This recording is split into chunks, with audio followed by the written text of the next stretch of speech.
Lo que es perverso... Congresista Alcorta, discúlpeme, lo que pasa es que quisiéramos aprovechar al máximo el tiempo y los dos... No, sí, usted va a terminar. Lo que pasa es que termine usted para volver con la metodología. Termine usted. Y lo último, que me parece perverso, que la formalidad de la elección se cambie en una segunda vuelta, donde le digan a una población de más de 70.000 habitantes que van a ser prácticamente exonerar la votación porque están a 8 horas de Pangoa.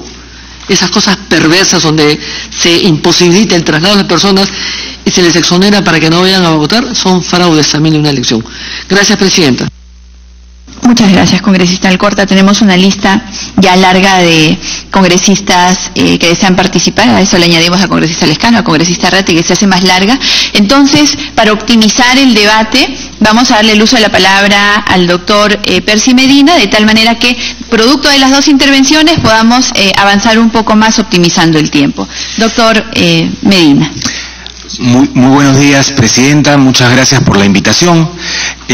Yo quisiera compartir brevemente algunas reflexiones acerca de temas eje que creo que van a ser parte de la discusión de la Comisión en relación con la adopción de la bicameralidad. Y el primero que quisiera poner sobre la mesa es el de los objetivos para hacer un cambio de esta naturaleza, ¿no? Toda la literatura sobre este tema señala que para acometer reformas políticas trascendentales es importante que se tenga en cuenta objetivos comunes, es decir, no puede haber objetivos dispersos o carencia de objetivos, sino que el primer acuerdo que debería tener esta comisión es por qué quieren ir a un parlamento bicameral.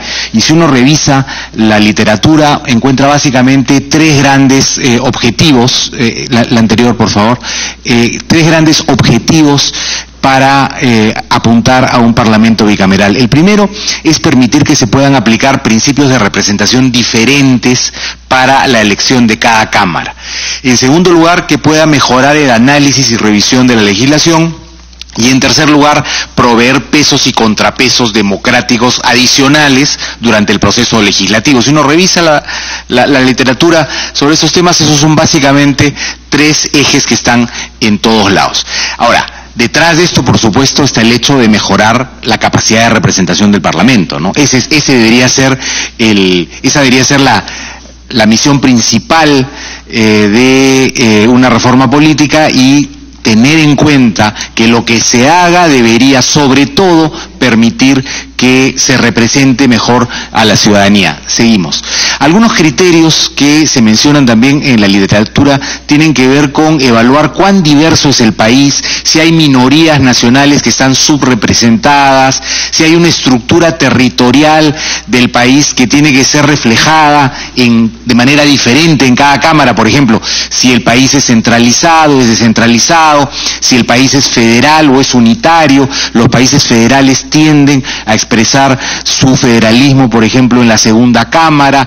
Si es que hay déficits en la manera cómo funciona el Parlamento, y la reforma va a ayudar a mejorar esos déficits. Si es necesario mejorar también la calidad técnica de la legislación, porque se estima que la legislación, o en muchos casos ha sido legislación apresurada, o que se ha dado sin los consensos suficientes, ¿no? Si es que se necesita ampliar la participación política de grupos específicos o poblaciones vulnerables como indígenas, afrodescendientes, etcétera. Esa ha sido una forma que se ha utilizado en muchos países, como en Colombia, por ejemplo, el tener escaños reservados para poblaciones minoritarias. Es decir, evaluar si es que hay cosas en la realidad que requieren ser representadas en este nuevo modelo del Parlamento. Entonces, continuamos. Otro asunto importante y clave a discutir es si se quiere un bicameralismo fuerte o un bicameralismo débil. ¿A qué nos referimos? Cuando hablamos de bicameralismo fuerte, estamos hablando de que haya simetría en las cámaras y menos congruencia. Voy a hablar de congruencia en un minuto. Por simetría entendemos que ambas cámaras tengan funciones equivalentes.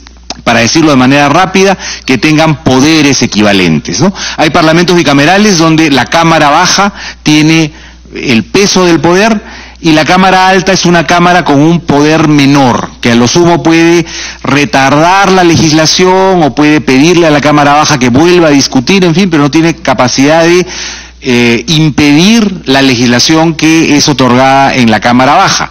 Ese es un bicameralismo débil. Un bicameralismo fuerte es un bicameralismo en el que ambas cámaras son simétricas, es decir, ambas tienen poderes equivalentes y la Cámara Alta puede bloquear o puede obligar a la Cámara Baja a revisar sus decisiones. Otro elemento importante para determinar si el bicameralismo es fuerte o débil es la congruencia. Y pasamos a la siguiente.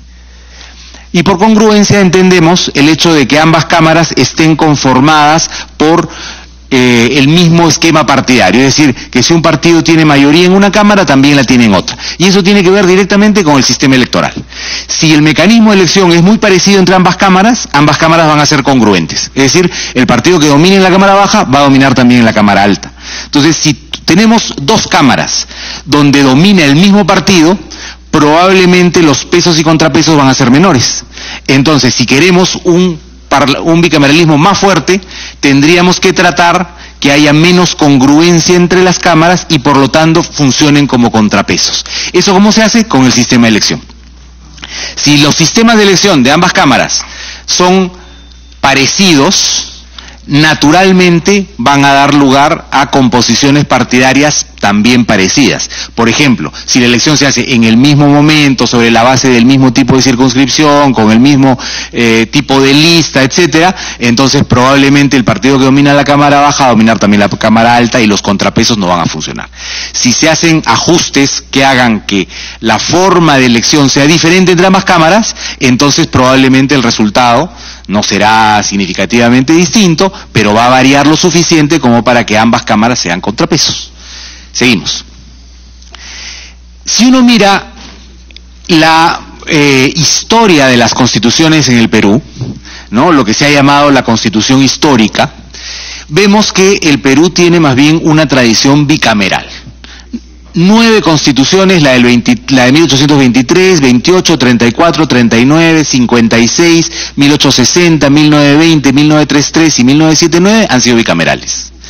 Solamente han sido unicamerales la de 1867 y la de 1993. Entonces el Perú históricamente ha sido bicameral. No considero la tricameral de 1826, que es una cosa muy particular, pero en general el Perú ha sido bicameral. Entonces, volver a la bicameralidad en realidad es regresar a la tradición histórica del Perú en materia de forma del Congreso, entroncaría bien con lo que ha sido la práctica legislativa en el Perú. Continuamos.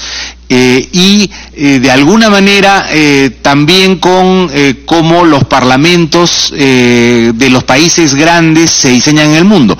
En el Perú, aproximadamente 80 países son bicamerales, de los 190 y tantos que están reconocidos como países, no llegan a ser más de la mitad, pero en general son los países más grandes, con mayor tradición democrática y con mayor historia, y los países unicamerales son más bien los países más pequeños y con menor tradición histórica, ¿no? Entonces, la variable corrupción es una variable compleja que no voy a introducir, pero bueno, podríamos también incluirla.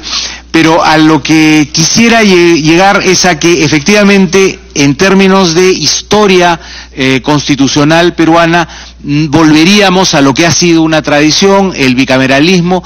Quisiera mencionar también algo sobre el número de parlamentarios en las constituciones, que creo que va a ser un elemento sobre el cual ustedes van a tener que discutir con mucho cuidado.